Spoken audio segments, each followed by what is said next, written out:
Hello mga insan, good day, mekus nyo na yan, kamusta na kayo lahat yan, no problem, kakalinis ko lang sa baby ko, matagal lang hindi nagagamit, so yan, kakalinis ko, punas lang yan. So yan, lately mga insan, na-realize ko lang na totoo lahat ng kinukwento ng mga magulang na sa atin noon, na parang sinasabi nila, pag ikaw na ngailangan one day, walang tutulong sa'yo, pero pag ikaw tutulong ka, kasi meron ka at gusto mong tumulong sa kapwa mo tao, tropa, kaibigan, family, relative, best friend, whatsoever, whosoever, you were there. You were present for them. You gave the support. You gave what they need from you. You gave them sobra-sobra.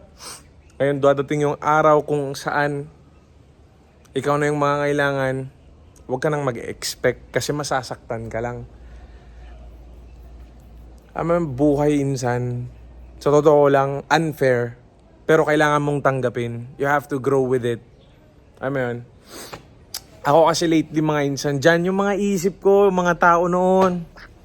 Cancel nyo lahat yan mga insan, walang totoo. Eto lang mga insan, you can never, ever have true friends kung hindi mo ma-feel yung connection with you guys. Yun, ako I have a best friend. Automatic, hindi na kami magsasalita. Alam na namin yung galawan namin. Sobra. On point. Minsan, hindi ko nga alam, para kami magkapatid sa ibang nanay lang, ibang tatay lang. Yun, yung tipong sabay pa kami ng iniisip, sabay pa kami ng gawain. Minsan siya yung magkukusa, minsan ako yung magkukusa. Never namin pinag-awayan yung mga stupid na bagay.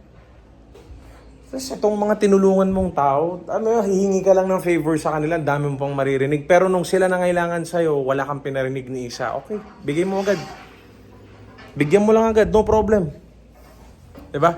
Para maayos-ayos naman yung buhay niya, tulungan mo, no problem. Ngayong maayos na yung buhay ng mga ganyang tao, they never look back. Don't expect anything from them. These are snakes. Kahit sobrang yumaman tong mga tao na to, wala, mga insan, nobody will love them. Siguro mamahalin lang sila kasi may pera sila, pero yung totoong love, wala.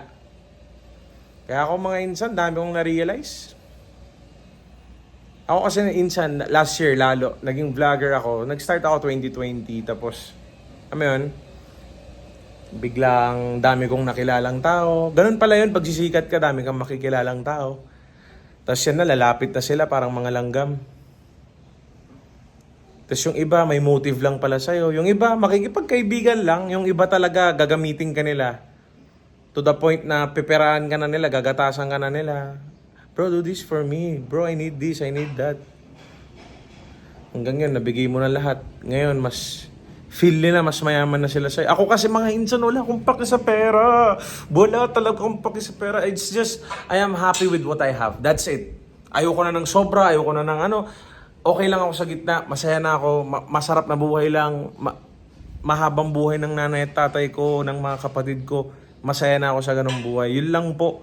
Wala pa akong pangarap na Lambo, Ferrari, Porsche, whatsoever. Siguro, if pag-bless tayo ng good God Lord sa future, why not? Pero it was never a dream to have those things in my life. Yun. Now I just want my family to be healthy, brother and sister ko maging healthy, yung mga partners nila, si Bayaw at si sister-in-law maging healthy. Yun lang. Pero yung mga pinag-aaksayan nyo ng panahon ng mga tao sa labas na kakamit nyo or matagal nyo na nakakasama pero minsan nag-aalanganin kayo, tigil nyo na insan. You're just wasting your time sa mga ganyang tao. Wala kayong mapapala sa mga ganyang tao. So I suggest na it's pointless mga insan. Huwag nyo nang ituloy yung friendship na ganyan. Walang kwentang pag-friendship yan. Marirealize nyo rin. Kasi ako mga insan, 29 na ako. And sa edad na 29, dami ko nang na-realize. Namulat ako. Yeah, I took time. Nawala ako sa social media. Nawalan ako ng gana. Because I met this kind of people. Ngayon, nabuhayan ako ng loob. Parang ayoko na kayo makita. Makikita ko man kayo or makakasama ko kayo sa future pero hindi na parang dati. I'd shut my mouth. I'll enjoy the food and I'll bounce. That's it. Tapos na. Ganun na lang mga insan. Wala kang maasahan na tao. This, mga trip lang pala nila. Gatasan ka. Gamitin ka for marketing. Ngayon, hihiraman ka ng konting pera tapos ikaw na pala yung babalik rin nila na parang mas angat ako sa'yo. Edi ikaw na. Ikaw na pinakamayaman. Ikaw na lahat. Sa'yo na mapunta Oh my God. Yan na. Karma is a B, bro. I'm telling you. Karma is a B. So you guys better watch out. What goes around comes back around. So kung ano yung gagawin mong bad deeds today, babalik din yung bad deeds. Kung hindi sa'yo, sa anak mo. Kung hindi sa anak mo, sa mga apo mo. Yun lang naman, that's karma. And pag bumalik ang karma at nag-revenge ang karma, masakit yan insan. So ngayon pa lang, mag-ingat-ingat na tayo sa buhay-buhay natin. Maging totoo na tayong mga tao. Mahal na mahal ko kayo yan. Mekos na natin. Mag-upload na ako ng mga insan.